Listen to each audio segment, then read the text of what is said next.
Welcome to Wall Street Confidential. I'm Aaron Task, joined again by Jim Cramer. Jim, welcome. Good to see you. Thanks for being here. There's a lot of economic data out today, but I want to talk about something else first. Again, today we have the misdirection from the futures. The futures pointing to an up market, and as of right now, stocks are down again. Is this just because it's the holiday period that we're seeing this? You know, a lot of times when I was short at my hedge fund and I was positioned short, meaning I needed it down, I would create a level of activity beforehand that could drive the futures. It doesn't take much money.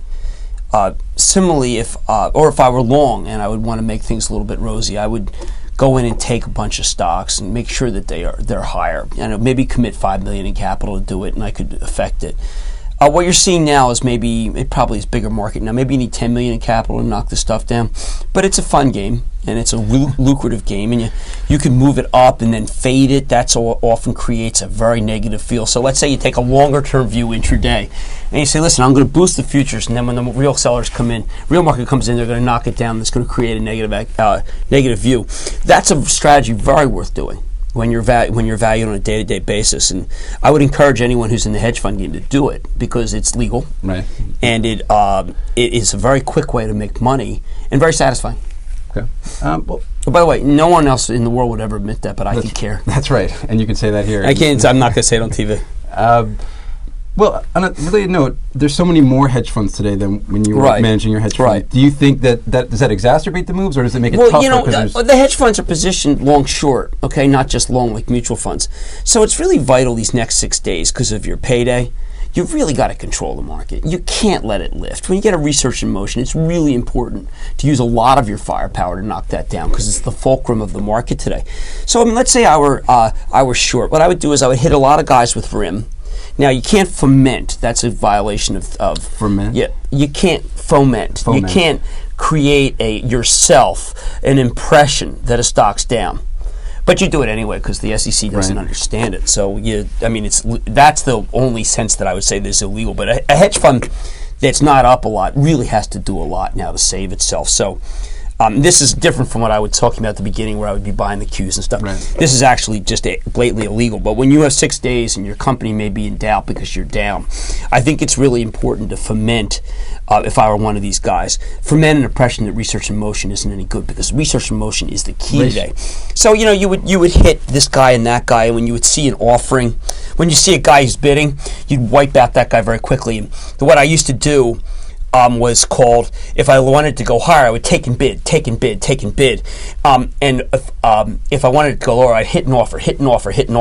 And I could get a stock like RIM for that might cost me 15, 20 million, Annie, to knock RIM down. But it would be fabulous because it would beleaguer all the moron longs who are also keying on research in motion. So we're seeing that. That's, again, when your company's in a survival mode, it's really important to defeat research in motion and get the Pisanis of the world and the people talking about it as if there's something wrong with RIM.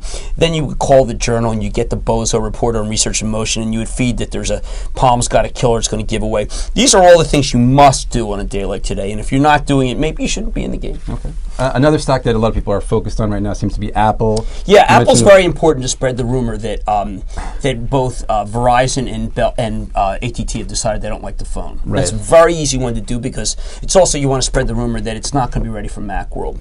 And this is very easy because the people who write about Apple want that story. And you can claim that it's credible because you spoke to someone at Apple because Apple doesn't. Right, they're not going to comment. They're not going to say. So it's really an ideal short. And I would, again, if I were short Apple, I would be working very hard today to get that. And the way you would do that is you pick up the phone, and you call 6 trading desks, and you say, listen, I just got off the phone with my contact at Verizon. And he has already said, listen, we're a Lucky G house. We're a Samsung house. We're a Motorola house. There's no room for Apple. They want too much. We're not going to let them in. We're not going to let them do what they did to music. And, I think that's a very effective way to keep a stock down. Right. I might also, by the way, because the stock at 84, 85, with a little bit of capital, you go buy some January 80 puts that makes it look like there's going to be something going on. So maybe you give Morgan an order to buy 1,000 Jan 80 puts. Then you go position limit with you use a firm that doesn't know what the heck it's doing. Maybe you go to UBS for puts, and you just kind of create an image that there's going to be news next week, and that's going to frighten everybody. Right. Then they all go out and say large put buyer UBS. And then they call Pisani again. You have to use those guys and say, listen, I see a big buyer of puts, and I'm told that it's SAC. You would do that too, and these are all what's really going on under the market that you don't see. Right, and nobody else talks about. Right, Except but you. what's important when you're in that hedge fund mode is to not do anything remotely truthful, because the truth is so against your view right. that it's important to create a new truth, to develop a fiction. And the fiction is developed by almost anybody who's down like 2% to up 6% here. You can't take any chances. You can't have the market up any more than it is if you're up 6. Because starting Jan 2, you'll have all your money come out. So right. what would you do if you're in that situation and you feel like you're desperate, is that you would do these actions? So you're talking about the mechanics of the market. Well, mechanics are much more important than the fundamentals. Oh, okay, well, but in terms of the fundamentals, you've been writing about how Who you cares think about the fundamentals? Research in motion just blew out the quarter. Right. But look what people can do. I mean, that's a fabulous thing. The great thing about the market is it has nothing to do with the actual stocks. Right. Now, look, over maybe 2 weeks from now, the buyers will come to their senses and realize that everything that they heard was a lie.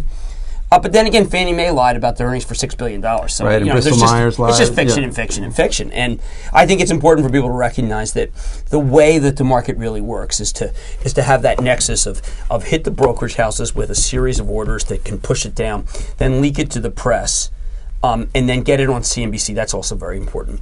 And then you have a kind of a vicious cycle down. Right. And it's a pretty good game. And it can be played. You can pay for a % or two. Right, and then do you get long before Macworld and the expectation that the iPhone is going to be down. good? Right, and then you go back, you flip to the long certainly got to side. use the other side. Interesting. Yeah, and there's a case where I would say the January 80 puts can be justified, because after I've knocked the stock down to 80, I can buy a lot of common, and then play it right into Macworld, where they'll probably introduce the phone, and Verizon's going to take it. Okay. Well, maybe the fundamentals don't matter, but let's talk about the Fed remember, a little bit. what Wall Street Confidential is not giving you the party line. Oh, here's the party line, by the way. I spoke to Apple. The phone. I hear the phones are good, and Verizon might take it. And as a matter of fact, the research in motion sellers, I don't think they know what they're talking about.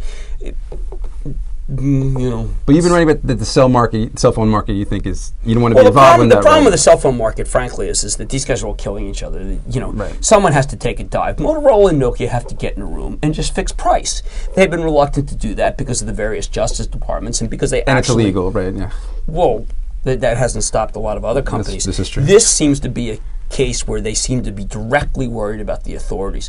It's almost as if they have a lawyer that matters, unlike, say, the Bristol Myers lawyers. And, what eventually happens is the shareholders demand that you get phony lawyers and you sit in the room. And it'll happen soon. Real quick, the Fed, the numbers out today weaker than expected. Oh, so what? The Fed has obviously got to cut. But, again, you call the various guys who cover the bonds and you say, ignore the bond action. What's really happened is the Fed is very frightened about, and then you gin up the number that they're really frightened about. The Fed is actually desperate to try to figure out, how quickly they have to cut without looking like dopes that they raised. Right, because they've been talking about they're worried about inflation all this last few months. You don't want to raise in May and then cut in January. You look like Mexico, for heaven's sake. I mean, this is like a distinguished group of people who went to really good schools. Right, these are smart guys. Absolutely. Yeah, they don't want to look like dopes. But when we were talking earlier in the week, you said you think it would be some sort of crisis, possibly Ford being a trigger. Well, Ford went and did all that, they pledged all this investment banking to all these guys, so now that they're very reluctant to say negative things, it makes it much tougher for the Ford story to play out. I mean, the amount of business that Ford has to do. Ford may be the big client of 2007, so if I were in the corporate finance room, I would say, listen to the research guy. I said, listen, I spoke with Mullally. I actually have the inside. The plan works. So then you're the research guy and you say, oh, man, what do I do? It's bonus time. I'm not going to be a total idiot. Spitzer's going to Albany.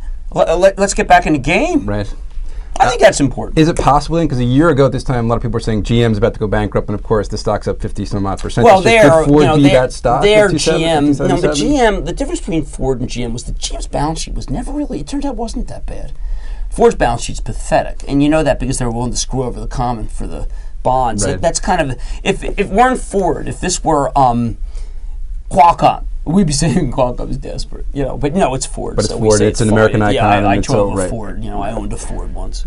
And this is our country. Well, yeah, this right. has been Jim Cramer. Again, what I'm trying to go for in the Wall Street Confidential, and I'm not saying you're sending me. I have to talk about what it's like at my hedge fund, okay? And what other hedge funds do, because the difference is that if this is an intraday show, and you need to know what I know is going on. Now, we step back. Research in Motion was a real blowout quarter. It was a really good quarter, and I was quite surprised how strong the margins were. It looks like the other guys have really dropped out. It's a terrific story. Should it be up 6? Yeah, I think so. But, look where we are. It's Friday. You got 5 more days to make your quarter. Right. Can you really risk having RIM up this much? I don't think you can.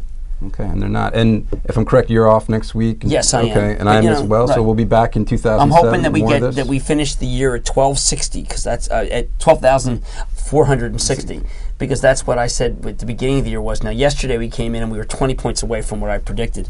I want to nail it. Do you have a forecast for 2007? Yeah, but I'm not. It's over a series of 5 days, so people have to go to realmoney.com. Check it out on realmoney.com. And Jim, thanks very much for being here. I'm Aaron Task. Stay tuned for more of TheStreet.com TV.